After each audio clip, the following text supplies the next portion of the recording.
มาสงค่ะมาสงกุก็ค่ะมาสงค่ะมาสงกุก็ค่ะมาสงค่ะสงกุก็ค่ะ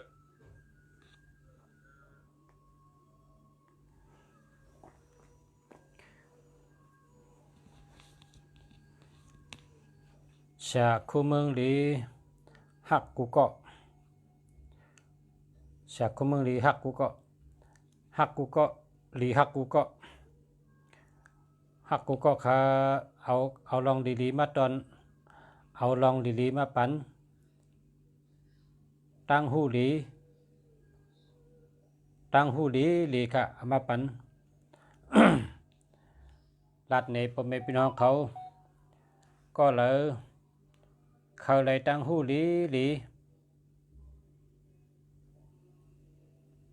ก็พอเจกตีขาลัดปนไหนก็จอยแช่น้ำแช่ปันใต้ก็ด้วยน้ำแช่กว่าน้ำพอแช่ปันน้ำก็ไหลกู้สู่น้ำไหลลาบหลีน้ำไหลตั้งหักหลีน้ำย้อนให้แช่น้ำ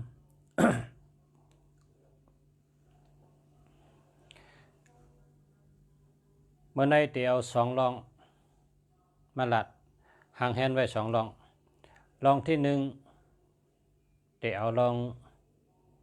หมายพงหมายจากลาดนำบาดพงเบอร์โทรศัพท์มาต่างลาดปันพ่อแม่พี่น้องผู้ถ่อมยินเก็บเอากว่าเป็นพันดีไล่หลีไล่เป็นไล่กัดไล่เย็นไล่หมักไล่มีไล่จื้อเสียงไล่อ่องมันไล่ขึ้นใหญ่มาสูง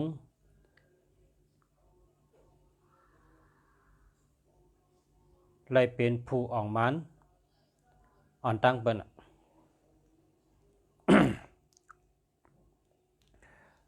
เมื่อในเตเอาตัวนับผู้อ่องมันมาปันผู้อ่องมันอันว่านั่นเหมือนหือเนี่ยผู้อ่องมันอันว่านั่นเหมือนหนังตาวันผู้อ่องมันในเหมือนตาวันในมีลูกเหลวแกตาวันมีอันเดียวแกก้นก็เลยหูจักตาวันมีเพก็ก้นก็เลยหูจักตาวันในมีเสก็ก้นกูก็หูจักตาวันกูก็เขาก้นกูก็หูจักตาวันกูก็ตาวันในกลางเนยออกกลางเนยเจ้าในตาวันออกภาพปังเมืองแรงต่อถึงแหลดขึ้นแหลดไม่ กลางวันเตียงตาวันเตียงตาวันใจตาวันตกเฮ็ดนาที สองปันสายแรงลุมผ้าตัวมีเจอดังเซงต้นไม้ต้นเยอะต้นไม้ต้นตอกต้นหมอกต้นหมากตัวสัตว์ตัดแมงตัวมีเจอดังเซงไล่หับพรดีตีตาวันกูเมียวกูเจอก็เพราะฉะนั้นก้นอันหูจักตาวันในมันมีเผยค่าเมื่อในภาษาเมืองดีเอามาปันชูเจ้าในก็เป็นตัวนับอ่องมันเหมือนหนังตาวันเขาเพราะก็เลยเจอตัวนับเหมือนหนังชาเมืองดีมาปันในแต่ก็เหตุการณ์ก็เลยก็อ่องกุฏิกะก้าขายหังก็อ่องกุฏิ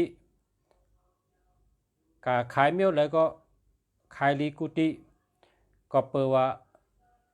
เป็นตัวนับอ่องมันเหตุการณ์สังก็ก้นหูจักน้ำก้นหูจักไว้ คนหูจักเพอ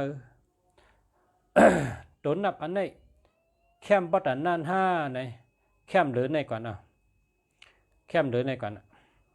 ลาดเนมเชิงไรโดนนับอันเต็มลงกับปันนั้นสู่เจ้าตัวเลย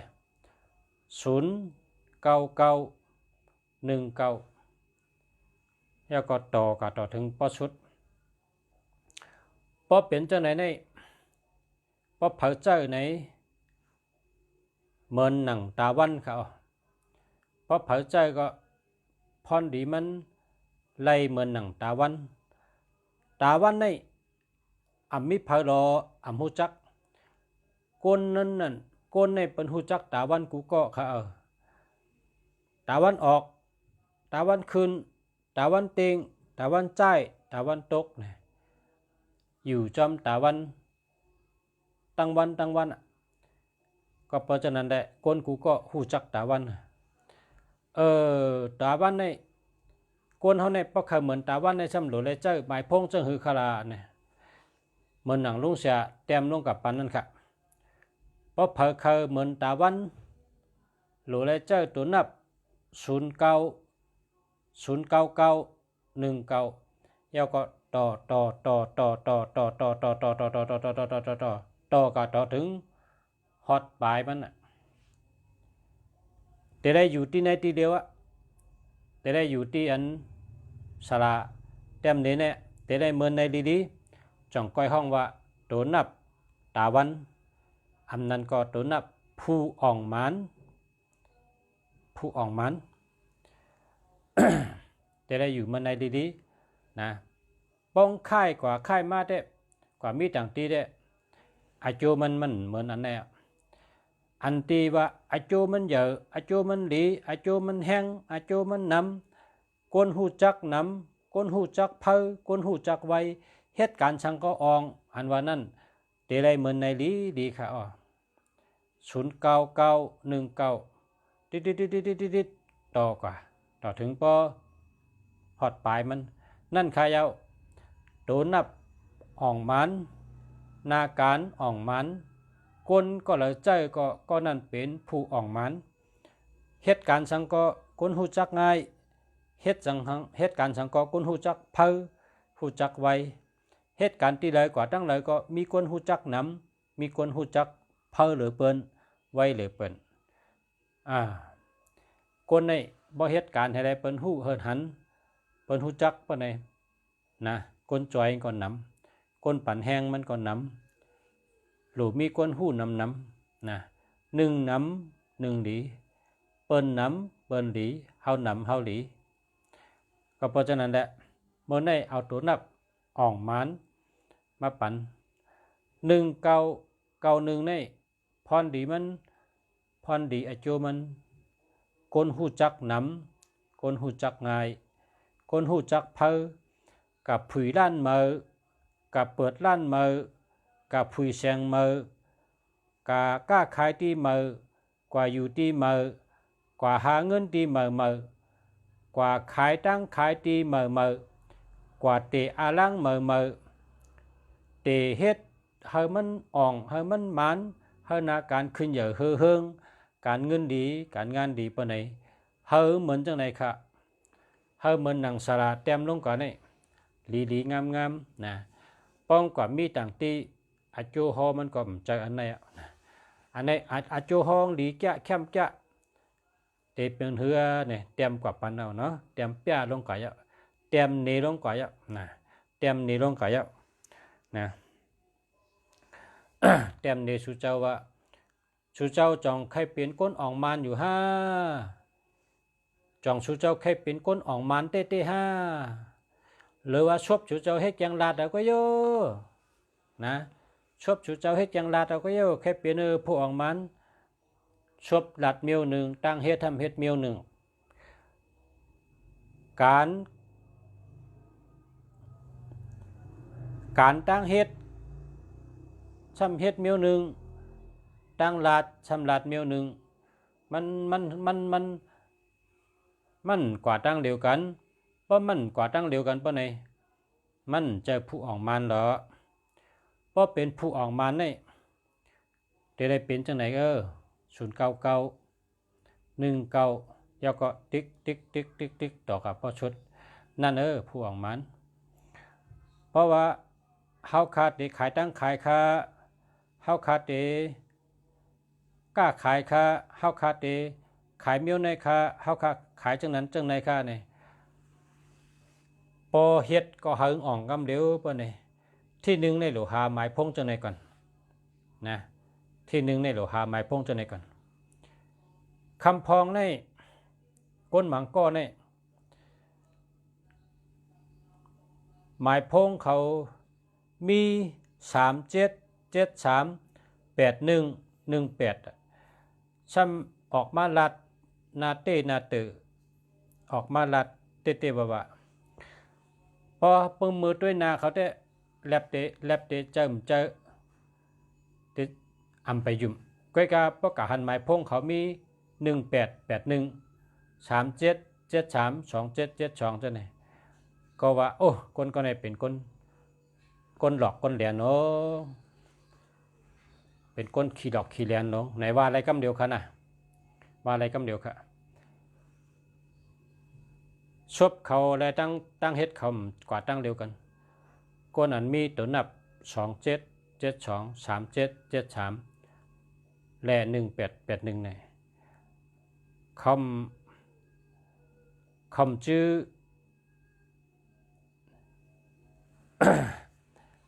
อันคำเจือนขาวเตะค่ะคำเจือนขาวเตะมันจะสีขาวเตะค่ะมันยุ่มได้นะมันยุ่มได้ ยุ่มได้ละก็เพราะฉะนั้นได้พอเฮาว่าก้นก็ในต้องจังแหลนนี่ก็ก้นก็ในต้องจังแหลนนี่เพราะมันมี18ปานใดได้มันเป็นก้นจังแหลนอ่ะแหลนตัวมันกองแหลนอ่ะแหลนเมมันกองแหลนแหลนก้นเฮิรนมันกองแหลนแหลนเปิ้นกองแหลนมันเป็นก้นจังแหลนมันมี18อำนั้นก็81มันเป็นก้นจังแหลนจัง8จังแหลนนะมันกว่าจอมถัดอันมันช่องไว้นั่นเจ้านั้นน่ะแห้งถัดโดนนับเพราะว่าเฮาได้อ่านถึงดีตาเฮาเต้ๆนี่อำฮู้จักกันให้ปอก10ปีอำหันหน้า5ปีอำหันกัน20ปี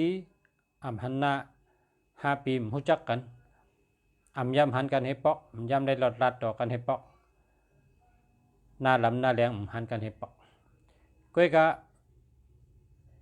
พอซ้ำมันสืบพงมาเฮาซ้ำตัวหมายพงมันพอมันมี18อำนั้นก็81ปานใดมันดียุ่มละยุ่มไล่อย่าไปยุ่มละ1881นะอำนั้นก็2772อำนั้นก็3773มันยุ่มได้ซ้ำไปว่ามันมาขายตั้งขายมันรัดแคบนะมันรัดแคบนะ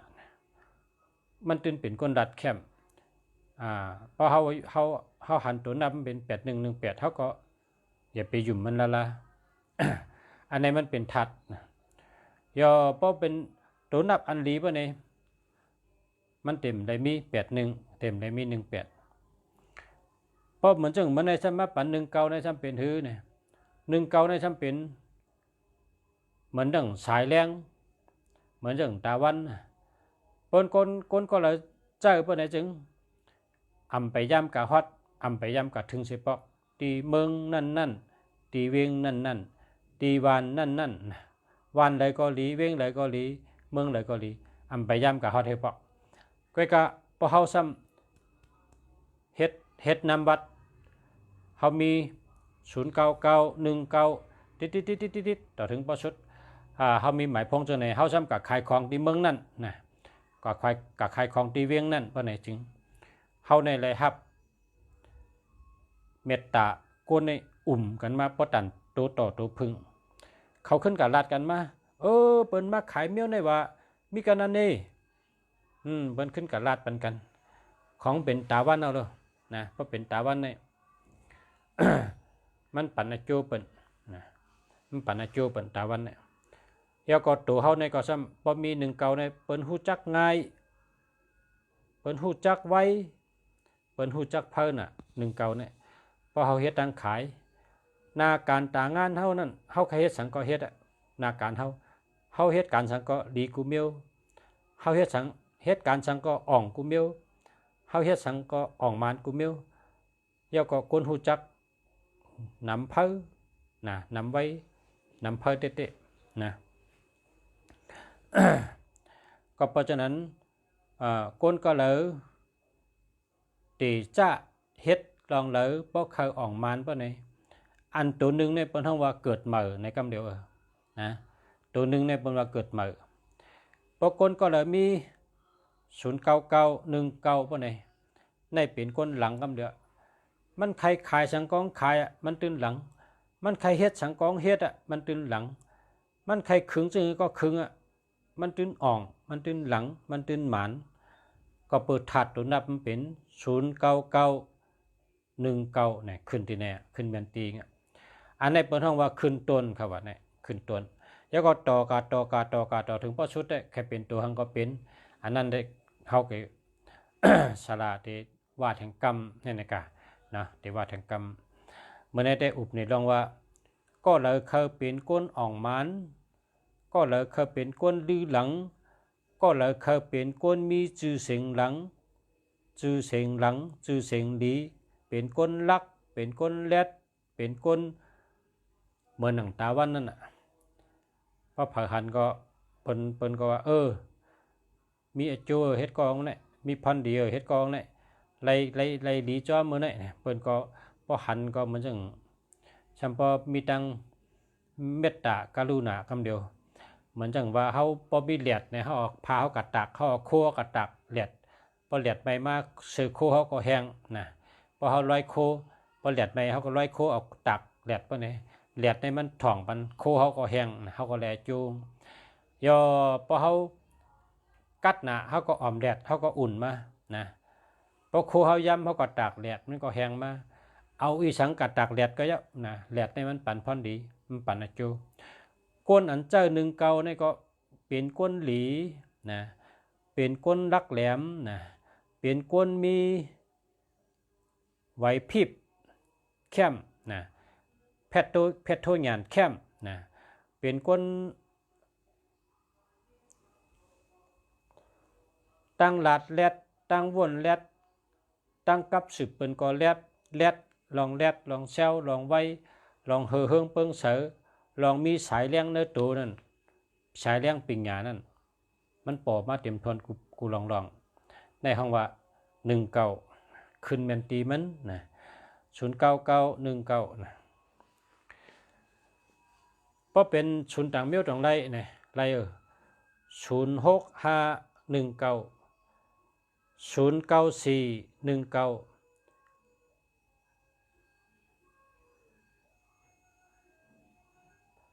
08919เจอในไรเขานะแมนครับแมนจังรัดนั่นเนี่ยนะ อันนี้เป็นหัวข้อในตัวนับหมายพงหมายจักรัดอันลีเฮวเลยเอามาปั่นพ่อแม่พี่น้องผู้ทำอยู่ของเขาเอาก็เจอตื้อใดกูคนใดกูเจ้าพอเลยเคยเป็นคนมีชื่อเสียงดีเคยชื่อเสียงหลังเคยกล้าขายอ่องมันเคยนาการอ่องเคยเป็นหู้จักเฮ็ดสังก็เฮิงเลยขายดีกำเดียวนะขายดีกำเดียวพอเฮ็ดออกมาคนหู้จักนำเฮาก็เป็นชื่อนำกำเดียวเป็นหู้จักกำเดียวเนี่ยพอเผยอะไรลองอ่องมันลองจื้อเสียงหลังจื้อเสียงดีคนหู้จักนำมีสายเลี้ยงเหมือนตาวันบ่เนี่ยพอเผยโดจังนั้นก็ซื้อตัวนับ08919ตุ๊ดนะฮะต่อกับต่อพอชุด09919นะนั่นก็09419นะก็ต่อถึงพอเจ้า06519ต่อถึงพอเจ้า นะอันปอชาลัดมาในเป็นอันเจ้าไรเมียนจอมแก้มจอมปักจอมเปิงจอมหนังแก้มกันไปต่างกาลาพอมาลัดในปัญหาปอเมพี่น้องเฮาได้ก็เฮาอันคาหักกูก็นะนับยำกูก็กะละว่านับยำกูก็ค่ะหักกูก็ค่ะเอาตั้งหู้ลีมาตอนบรรหาสู่เจ้าไล่เกิดพรลีไล่หับพรลีไล่เอาก็เจอตื้อมีพรดีกันโตวันโตเมืองตั้งลุมพระกูก็กูกนเฮออ่องเฮอมันเฮอมักเฮอมีเฮอกัดเฮอเย็นเฮอหมอหักกันเฮอหมอพร้อมกันเฮอหมอป่องเจออ่อมล้อมพร้อมกันมีเมตตาตีกันมีกรุณาตีกันนะโหมจม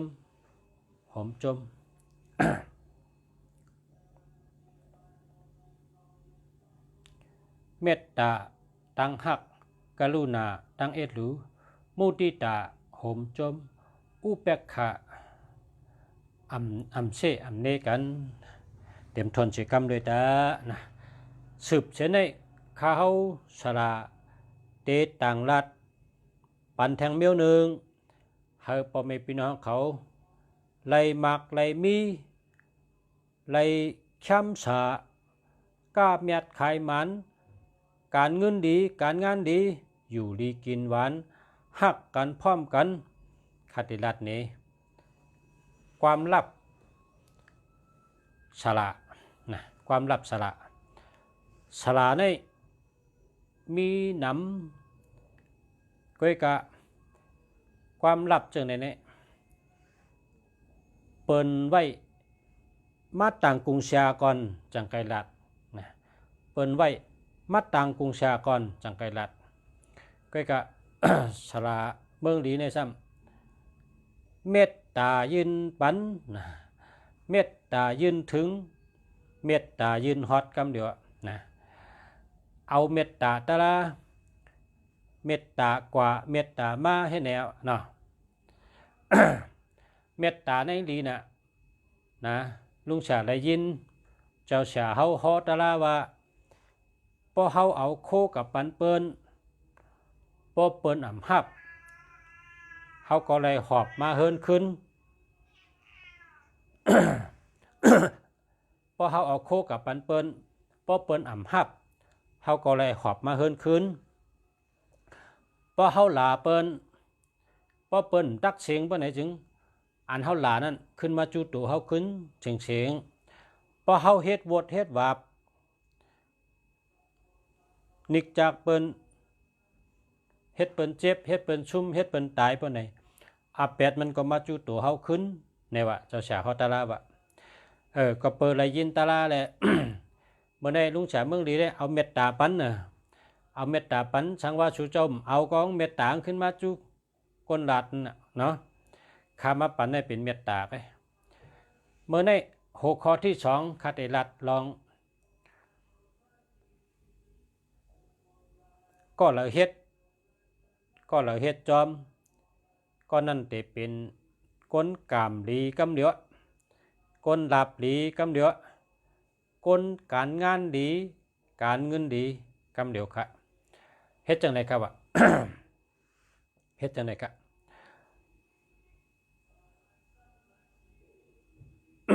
เฮาสู่เจ้ามีเงินเฮาสู่เจ้ามักมีนะ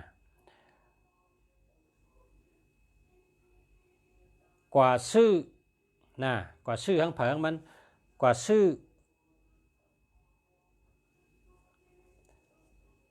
อันเปิ้นแต้มขายอันเปิ้นเอาน้ำยาแต้มนั่นเปิ้นห้องว่า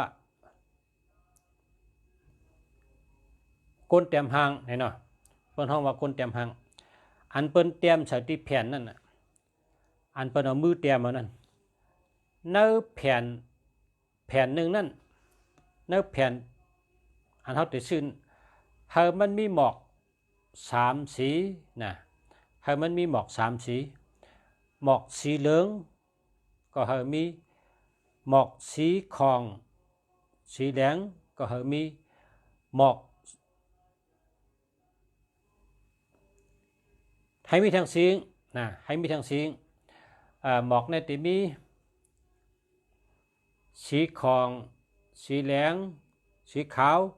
ให้ไหนได้เฮามีหมอก3สีนะในพื้นเดียวนั้นในอันเปิ้นเตรียมปานนั้นเฮามันมีหมอก3เมียวหมอกเหลืองหมอกแหลงหมอกขาวนะ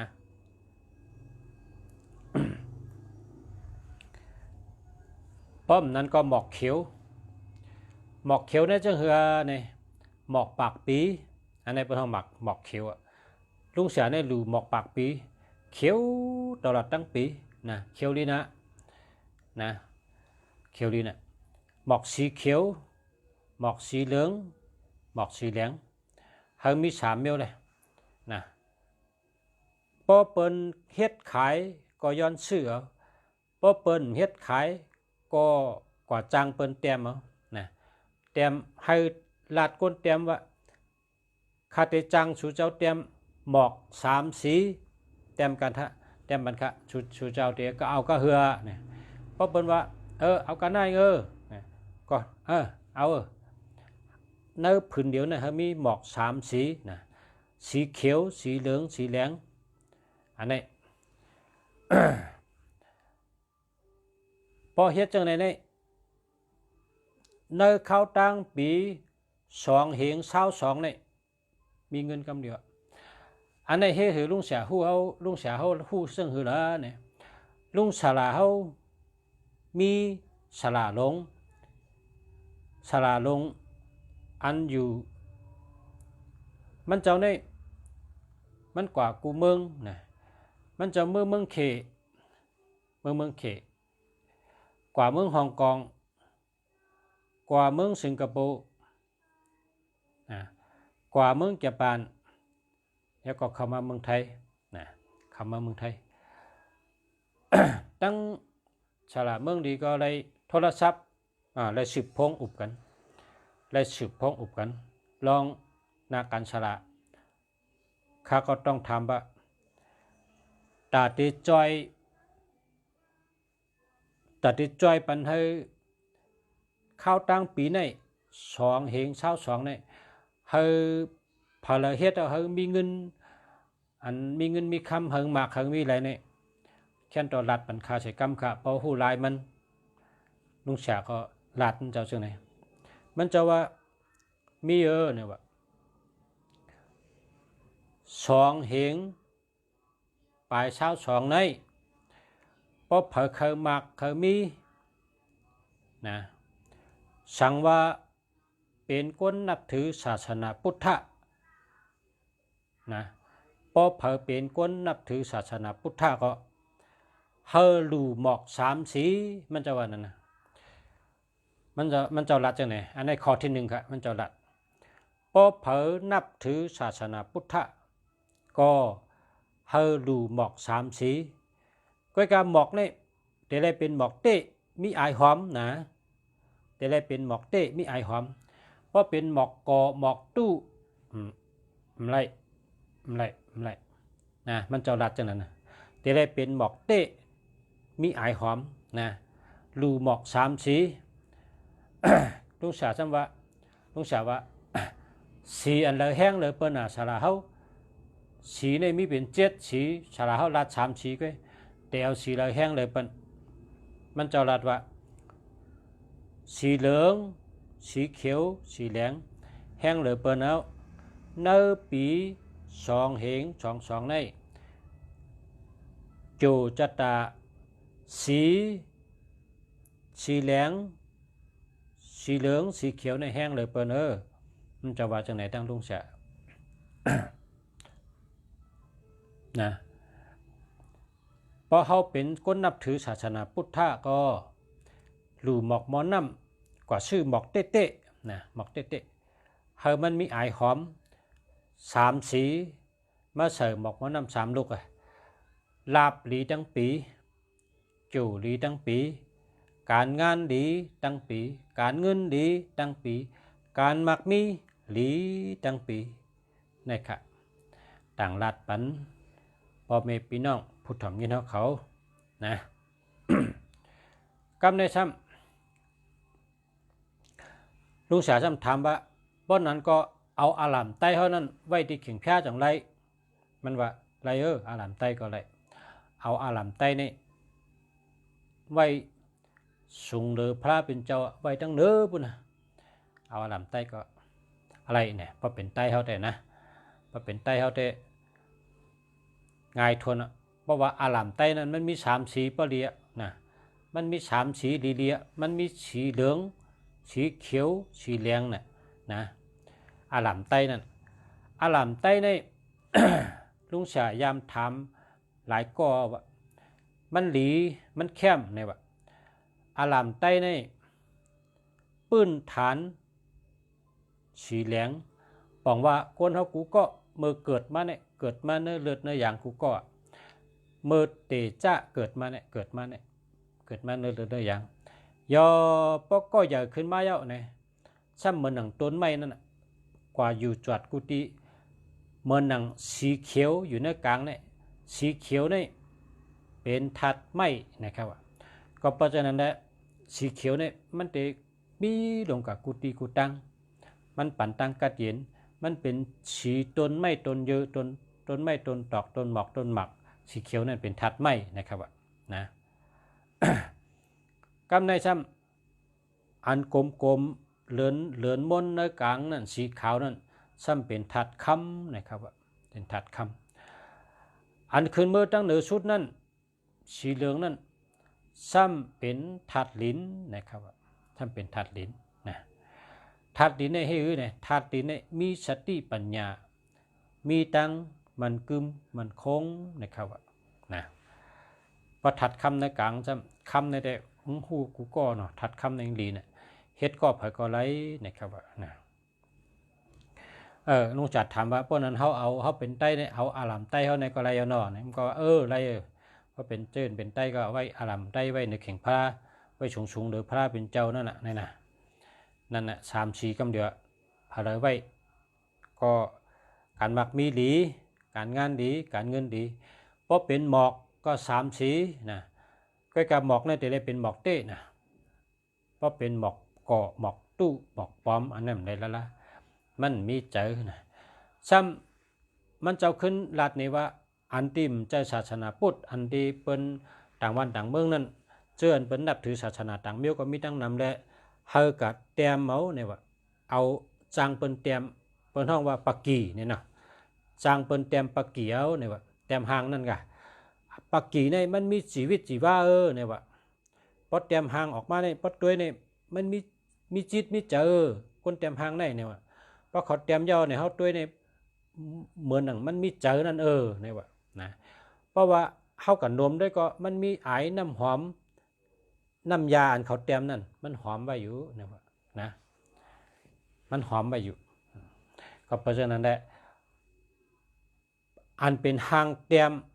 อันนั้นก็หลีเต้ๆเนี่ยจะว่าเช่นนั้นนะอันหางเตรียมเอากับจางเป็นเตรียมเอาหมอกนะเฮ้ยมี3สีนะ1สีหลายลงก็เลย2ลงนะ2ลง6ลง8ลงให้เป็นกูให้เนี่ยหลบเป็นกูนะเพราะว่าเมียวดีในหลบเป็นกูครับเพราะเมียวดีในหลบเป็นกูเหมือนจังลุงฉายามว่าพอมีต่างนั่งแน่แต่ได้มีกูกันให้เป็นกูเปิ้นนั่งต่างนั่งเท่านั้นนะเพราะชื่อในเดี๋ยวชื่อเป็นกูน่ะเปิ้นมีชื่ออันเดียวมันเหมือนไม่ถูเขากิบกินข้าวก็2ต้นจังไกกิบกินข้าวไรนะอีหังก็มันเป็นกูนั่นลุมผ้าเนี่ยมันมีเหลือนเหมีตาวันนะมีกลางวันเหมีกลางคืนเหมีรับสึงเหมีแรงเหมันมี2กูมีว่าสภาวะเนี่ย1เนี่ยมันแต่มี2หมดอันดีนะเพราะฉะนั้นหมอกในก็พระสุเจ้าขาจังเปิดเต็มก็เต็ม2ลง1เมียวใน2ลงสีขาว2ลงอันนั้นก็สีเขียว2ลงสีแดง2ลงสีเหลือง3ลงใจกันต่อค่ะสีเหลือง2ลงสีเขียว2ลง สีแดง2 ดวงนี่1 เบี้ยวเลย2 ดวง2 ดวงเป็นกู้1เป็น2ก็ได้เป็น4ก็ได้เป็น6ก็ได้เป็น8ก็ได้นะมันก็ เพราะ8ก็8นาเมืองนะ8นาเมืองเพราะ6นี่ก็5ปันตก6ปันขึ้นนะเพราะว่า2นี่ก็เป็นกู้นะอาการหมายดีนะการหมายดี อันนี้ก็ปุ่นตาป้ายมักมีหลีในปี2 เฮงเช้า2อันเป็นตัวจอยนะข้าก็มัดต่างรัฐปันชูเจ้าเยอะชูเจ้าก็แช่น้ำเฮาเปิ้นได้หันน้ำเฮาเปิ้นได้หู้น้ำพอก้นหู้น้ำหันน้ำก็ก้นมักมีเด่นน้ำนะเมืองเปิ้นในเปิ้นอยู่เมืองฮ่องกงเมืองสิงคโปร์เมืองเขในเปิ้นว่าเมื่อเดียวในป้ายมักมีเปิ้นได้เข้มน่ะในว่าชาลาเขาว่าโอ้การมักมีเปิ้นขึ้นน่ะตัวเดียวในว่าเปิ้นขึ้นน่ะเปิ้นรวยน่ะว่าเปิ้นรวยในกำไตว่ามักมีน่ะในการมักมีเปิ้นดีนะเนี่ยว่าการมักมีเปิ้นดีน่ะแล้วก็เปิ้นก็แหลกอ่ะเมืองเปิ้นในเปิ้นแหลกอ่ะเปิ้นเฮ็ดจังลุงสารัฐเนี่ยจ้าอันเป็นคนยุ่มล็อกกะเนี่ยนะเปิ้นก็เฮ็ดเหมือนจังลุงสามารัฐเนี่ยหมอก3 สีนะหมอก3 สีโดยปรับให้กำเหมือนทางแต่ไม่หลายมิ้วนะ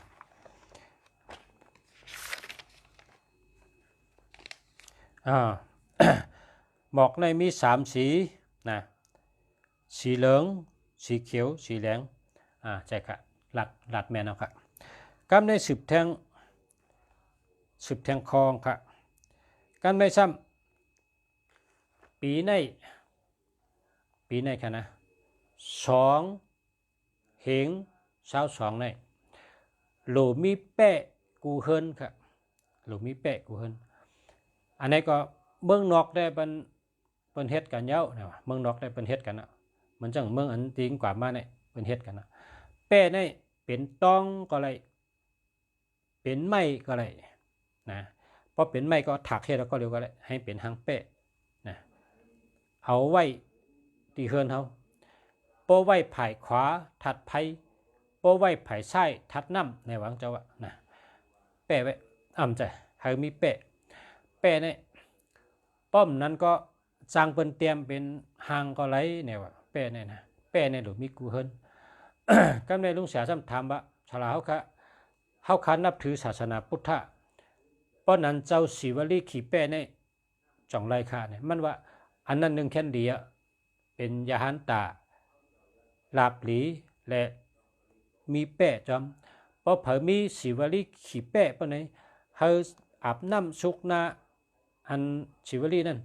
เอาน้ำล้างแคมปอดโทษล้างเอาล้างน้ำหมักค้อนล้างน้ำให้ไหนใกล้ๆลุมลามันน่ะปีในน่ะก็เลยมีก็ เจ้าศิวลีขี่แป้ในปีในก้นก็เลยมีแป้อันนั้นก็มีศิวลีขี่แป้ในเป็นก้นกามลีดังปีลาบลีดังปีการเงินดีดังปีการงานดีดังปีตลอดตั้งปีดีกูเมียวนะพอหมอถักไม่ก็ถักเฮ็ดเอาก็เลยนะเจิ้นหมอคำพองเปิ้นเอาผ้าพายถักเขาก็เลยเป็นตัวแปะนะเฮ็ดทางเจ้าศิวลีขี่เฮก็เลยนะเจ้าศิวลีขี่แปะนะก็เลยเป็นว่ากำนำในพี่น้องใต้ในเขางานดีน่ะเขาแก้ถักเฮ็ดทางกล้วยนะ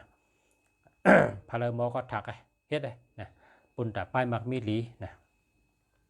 อันนี้เป็นฉลาดลงซ้ำแทงคอในซ้ำว่า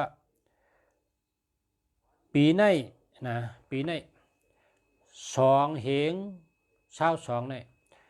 กลใจเฮานะเพราะว่าใส่มงตีนนี่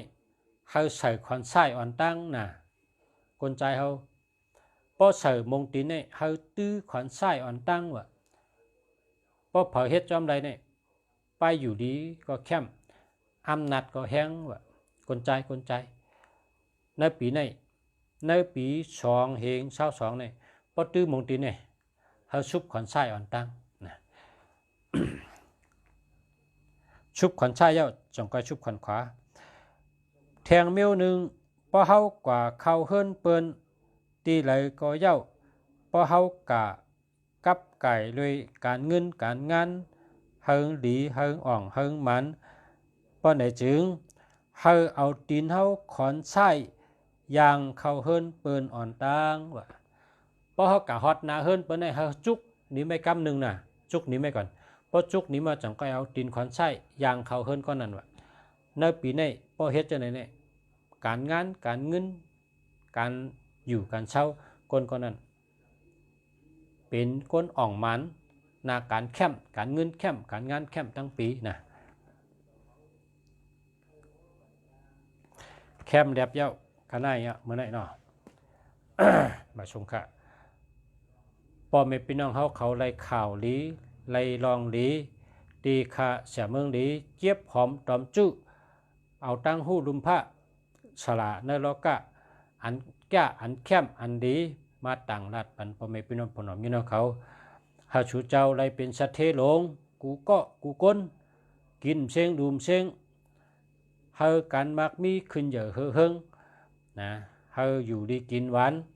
เฮานาการดีการงานดีการเงินดีเฮาหมอฮักกันเฮาหมอพร้อมกันเฮาหมอจอยแถมกันหมอเอลูกันหมอป่องใจเนื้อกันเฮามีสติพอมีสติมีสมาธิมีปัญญาสามเมียวในมันติดเข้มตอนโตกูเมียวกูลองค่ะย้อนเฮามีสติมีสมาธิมีปัญญาพอมีสติพอมีสมาธิปัญญาก็ได้ปอมาพอเมื่อแล้วก็แล้วเผยมีสติดีสมาธิดีปะไหนปัญญาก็ได้เกิดมาปอมาคำเดียวค่ะก็เพราะฉะนั้นแหละนางฮือได้ขึ้นใหญ่มาสูงนั้นเฮามีสติมีสมาธิเฮามีปัญญาเกิดจอมกูขิงกูยามกูเกาะกูเจ้ากูเกาะกูกนเสกำขะย้อนให้กูเกาะพี่น้องพ่อแม่พี่น้องตั้งหลายผู้ทำยินตั้งเสียงย้อนให้ขึ้นใหญ่มาสูงอยู่ดีมีเงินห่างดีกึกบึนกูเกาะกูกนกูเกาะกูเจ้าเสกำขะมาสูงค่ะ